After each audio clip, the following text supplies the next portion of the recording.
Good evening, I'm Katerina Georgieva. This is CBC Windsor News. Thanks for watching. It is day 2 without power for many in our region. Plus, it's been 1 year since the start of the war in Ukraine. Tonight, the community gathers at City Hall for a vigil and rally.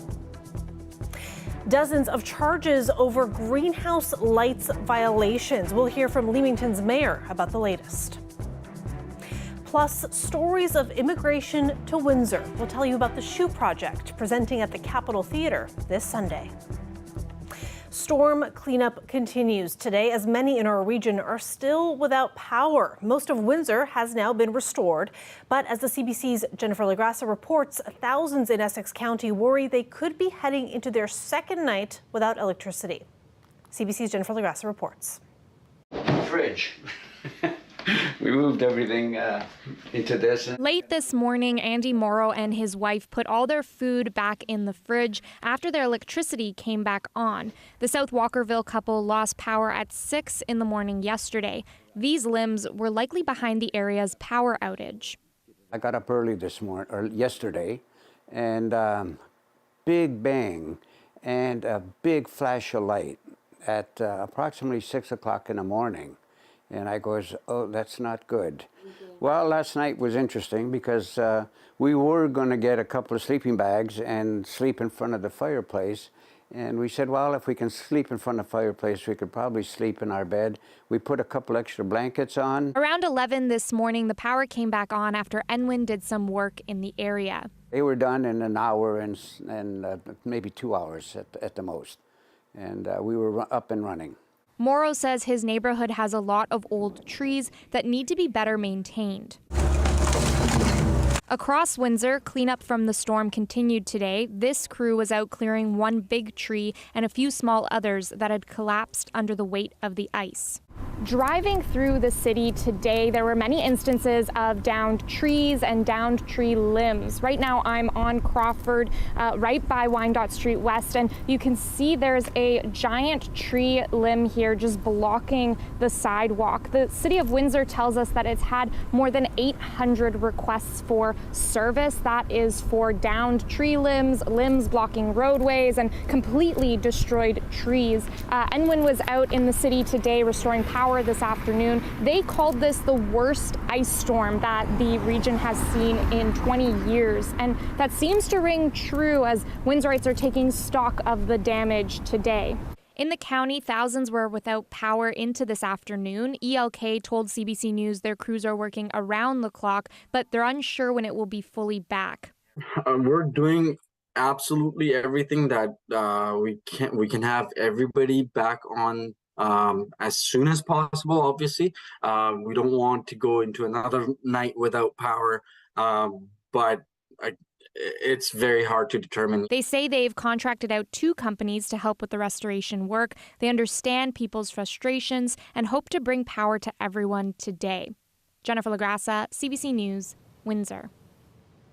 And some good news to report tonight. The family of a LaSalle teenager who was seriously hurt during this ice storm says that he is recovering well. Christian Murphy was hit by a tree branch that fell on Wednesday, and he was put on a ventilator in the ICU because of his injuries. A family member tells us Christian is now off that ventilator, sitting up and telling jokes with his family. A fundraiser to help his family as they take time off work to be by his side has raised $2,500. And today marks 1 year since Russia invaded Ukraine. The war continues with millions of Ukrainians forced to leave their country for safety. Many of them have ended up in Canada. And tonight here in Windsor, a candlelit vigil to show support for Ukrainians. That's where we find the CBC's Jason Vio live tonight at City Hall. Jason, what are you hearing from people there? Well, Kat, some people say it's really kind of a bittersweet moment, and they say that's because so many people have been able to leave and flee and come to places like Canada for their safety. But also they can't believe that this war, this conflict has been going on for a full year now. But organizers of this rally, or this vigil rather, here at City Hall say the tone is very specific. It's one of to emphasize the resilience and resistance of Ukrainian people. Now, let me step aside just so you can see how many people are here. This is, again, Windsor City Hall. It's packed with people. They initially were expecting and had seats for up to 140 people, but you can see quite clearly there's a lot of support for that community here. It's overflowing. It hasn't begun just yet, but it will start soon. And they say they will start with a moment of silence to remember Ukrainians who have died. And there will be speakers from the Ukrainian community, as well as a short video tribute for those people as well. Have a listen to one of the organizers I spoke with right before we went to air. It's about honoring the Ukrainian people for their resilience and their perseverance in the face of this war. And we're also thanking those people in Canada who have welcomed the newcomers, who have assimilated them in their communities, given them jobs and homes, and made them welcome and made them feel safe. Jason, we heard her describe some of that, how Windsor Essex has rallied to support Ukrainians who were forced to flee. Tell us more about that.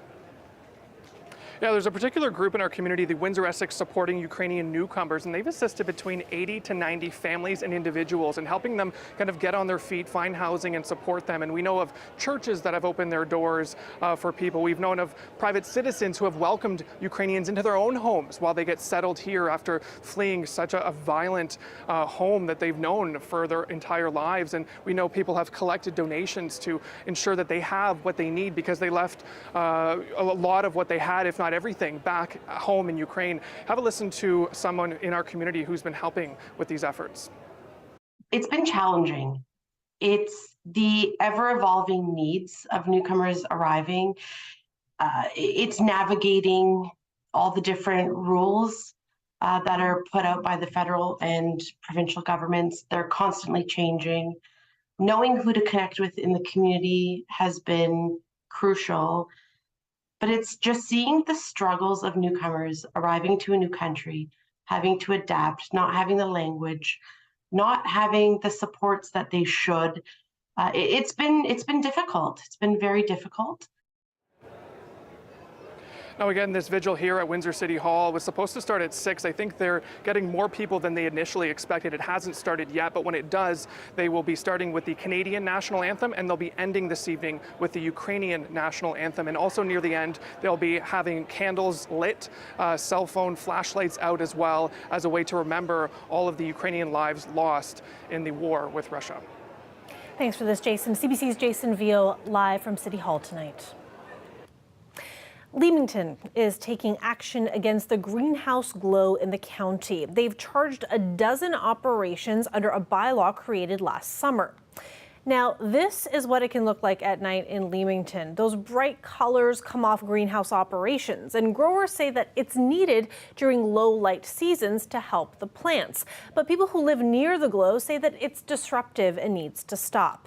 Now, owners of these companies, they were supposed to have curtains in place last October that would be closed overnight to block the light. Now, if they did not, they needed to show proof of plans to do so by this October to the town. 12 companies have been charged for not complying with either of those options. Today, Leamington announced more than 80 bylaw charges against greenhouse operators. The head of the Ontario Greenhouse Vegetable Growers isn't sure there's any reason a company would miss that deadline, but he does ask the municipality to focus on educating owners about the bylaw instead of enforcement. We aim to work with the town and looking to educate before enforcement. I mean, that's always an opportunity to be able to build that bridge, right? And be able to correct that poor behavior before having to implement enforcement action. As I indicated, it's a contentious issue. We've been trying to work with the town to find the best or most right solution that's going to benefit everyone. For more on this, I'm joined now by Hilda McDonald, Leamington's mayor. Thanks so much for joining us. Pleasure. Mayor McDonald, what do you make of that reaction from OGVG? Well, I'm quite surprised that they're telling us that we should be educating for a number of reasons. We started working on a light abatement bylaw in the fall of 2020. When we put the bylaw through the first time, it was appealed to the Normal Farm Practices Board by OGVG. We then worked to collaborate with them to come up with a letter of agreement, which we did. OGVG, Ontario Greenhouse Vegetable Growers, signed that letter, as did a number of other growers who were arguing, appealing the bylaw. That bylaw came into effect June, I believe, 14th of last year, of 2022. I'm not sure how long you need to take to educate people. And since Ontario Greenhouse Vegetable Growers Association is an arm or a representative of that industry, I would think it would be up to them to educate.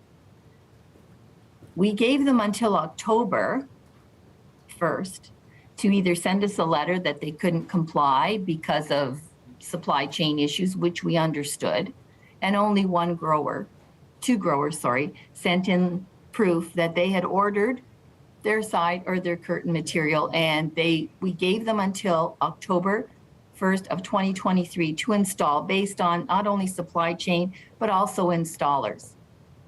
I don't know what else we can do. We gave notice of the bylaw. It's in the media, it's in the paper, it's on our website. It's certainly knowledge to Ontario greenhouse vegetable growers. And to my way of thinking, they're the ones that need to educate their membership. I don't believe that's on the municipality. Right. So to my way of thinking, that is passing the buck. They've had plenty of notice. And listen, there are lots of growers, the majority do comply. In this case, we have 12 that aren't. So that's not the majority. So that means of, say, 135 growers, 12 didn't get the message and the others did. I'm sorry, but that's not a good enough excuse in my books. I want to ask you, ever since these charges have been laid, have any of the companies adjusted their actions, or are we dealing with continuous violations? These charges were just brought to the properties this past week. So there hasn't been any compliance in these last few days. Okay. The others complied within that time frame of when the bylaw came into effect, which was June of last year until October. Majority did comply. The problem with what we're seeing right now, some of the 12 are fairly large, and so the lights are bright simply because of the size of the farm. So absolutely, we feel we've done our due diligence in getting that information out. Obviously, the greenhouse industry is a key part of your municipality's economy, and I'm wondering, how do you balance enforcement with maintaining these really important relationships? We've tried. We tried to do it with sitting down, having the conversation with the representative of OGVG, but you have to remember the municipality has to balance. So on the one side, we have an industry that has grown exponentially in the last 4 to 6 years. And on the other side, you have people that live here. The majority, that's the sizable group. We've tried to find that balance, and now it needs to be that the majority has quality of life not negatively affected by an industry that is growing here. So that's what we've tried to do. We're saying from 5 p.m. till 8 a.m. That to me is reasonable. There's a time that they can open to let off some of the heat. We also did our homework. We went to the Netherlands and talked to growers and to the government there. This is not unusual. We are not inventing the wheel here. This is done in the largest greenhouse growing area in the world, in the Netherlands. So to say it's not possible here is a fallacy.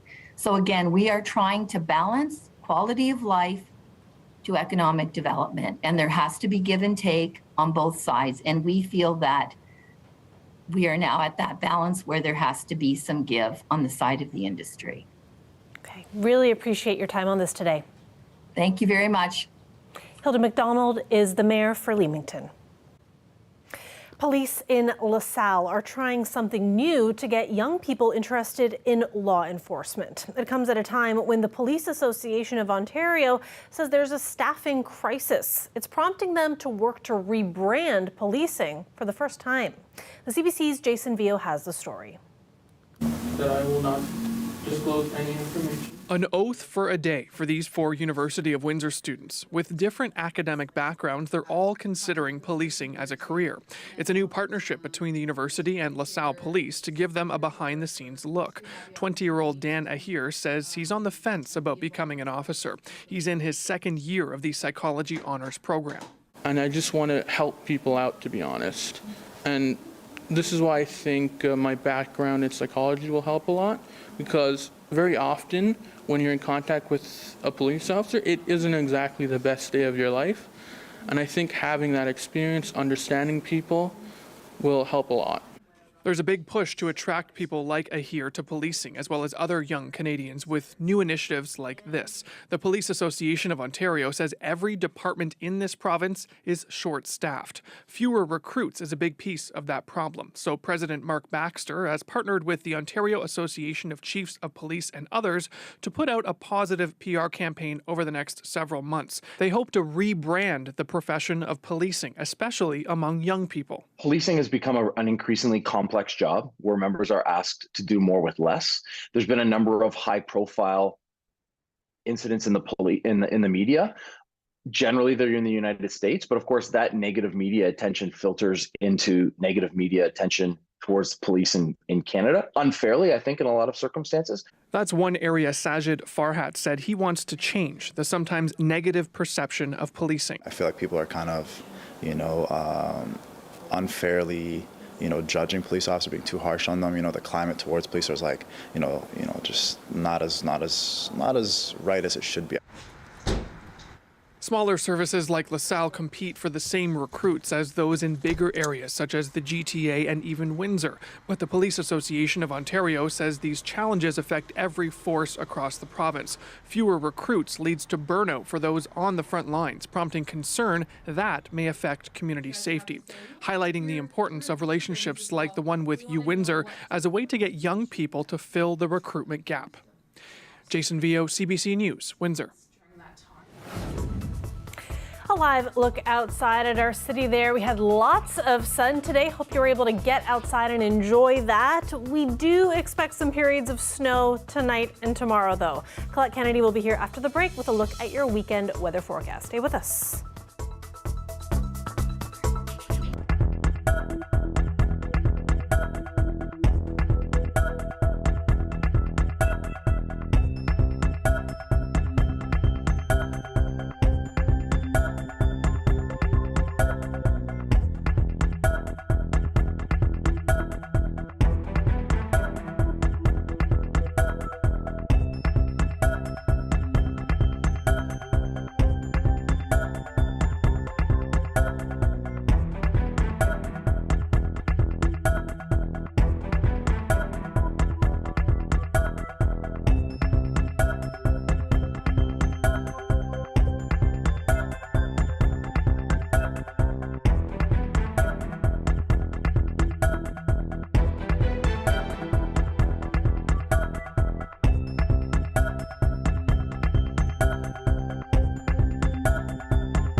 Colette Kennedy is with us now to take a look at our local weather forecast. Colette, some folks in our region are still dealing with power outages after that awful storm the other night.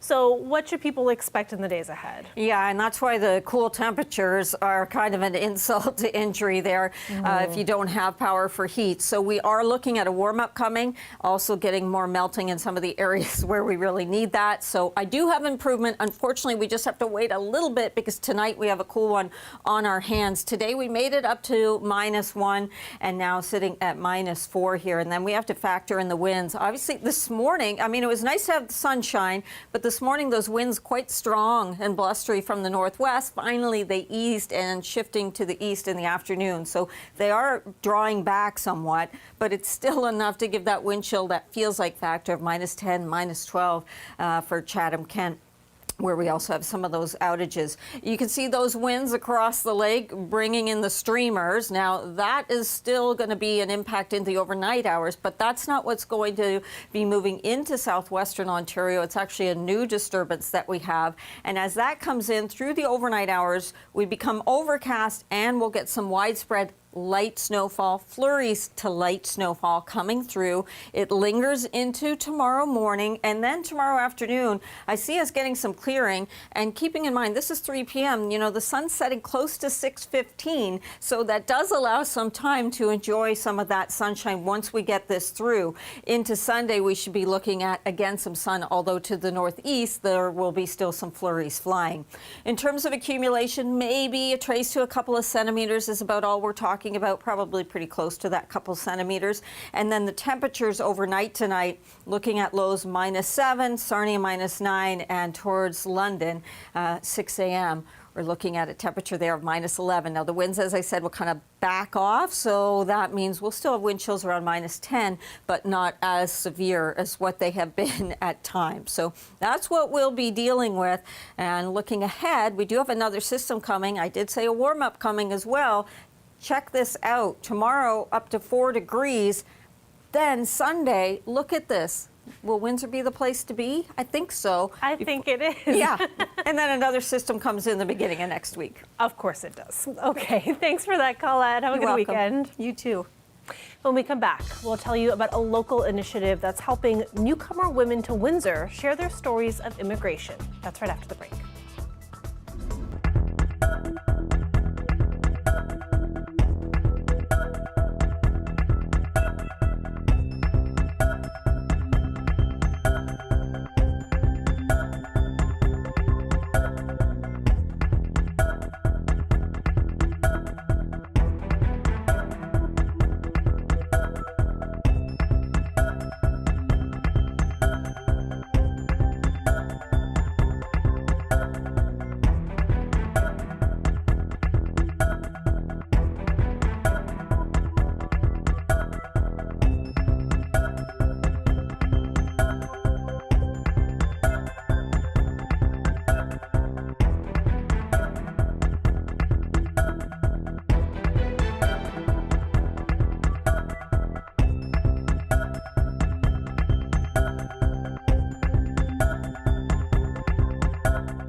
10 newcomers to Windsor from China, Nigeria, Ukraine, and more are sharing their stories of immigration to Canada, all through a pair of shoes. At the University of Windsor, they met for 10 weeks writing down their stories, and then they learned to perform them. They'll be showcasing their work this Sunday at 2 p.m. at the Capitol Theatre. I met up with a few who immigrated from China to hear some of their stories. I think the major reason is for my daughter. I believed that Canada education could help my daughter enjoy studying and improve her innovation and provide her with a glorious future. These shoes were a job promotion gift I bought for myself. The reason why I take to Canada, I want to let these shoes as a reminder to be generous to myself, and I want to continue to reach my goal in Canada. I choose the shoes because it's a pair of shoes my sister bought me, and these shoes are very significant for me because my sister is an art teacher in our hometown, she don't have an opportunity to go around China and or also go around or go abroad. So I have the opportunity. So these shoes carried the blessings, my sister's blessings to me, her hope for me, and the extension for her own dreams, I think. So I'm very grateful for the kinship between us. The shoes is a gift and it's a reward for me, because 1 month after I came to here, I passed my driver's test and got my license just on the 50th birthday. So I picked a pair of hiking shoes. You know, soon after I came here, and the COVID-19 virus broke out. So during that 2 years, I wear that shoes, and I built up my garden. And after the pandemic, I wear that shoes to explore the Rocky Mountains, Niagara Falls. For more information on how to get tickets for Sunday's showcase at 2 p.m., just go to the Capitol Theatre's website. Now, before we go, a little bear is fascinating scientists in Siberia today. This remarkable carcass was discovered buried deep in the Siberian permafrost. It's a small female bear, perfectly preserved, and it's 3,500 years old. Scientists call it a one-of-a-kind find. For the first time, they can study an ancient bear's brain and internal organs. That is it for CBC Windsor News. For news anytime, you can always go to cbc.ca/Windsor, and you can also find us on Facebook, Instagram, and Twitter. Thanks so much for watching. Have a great night and a great weekend.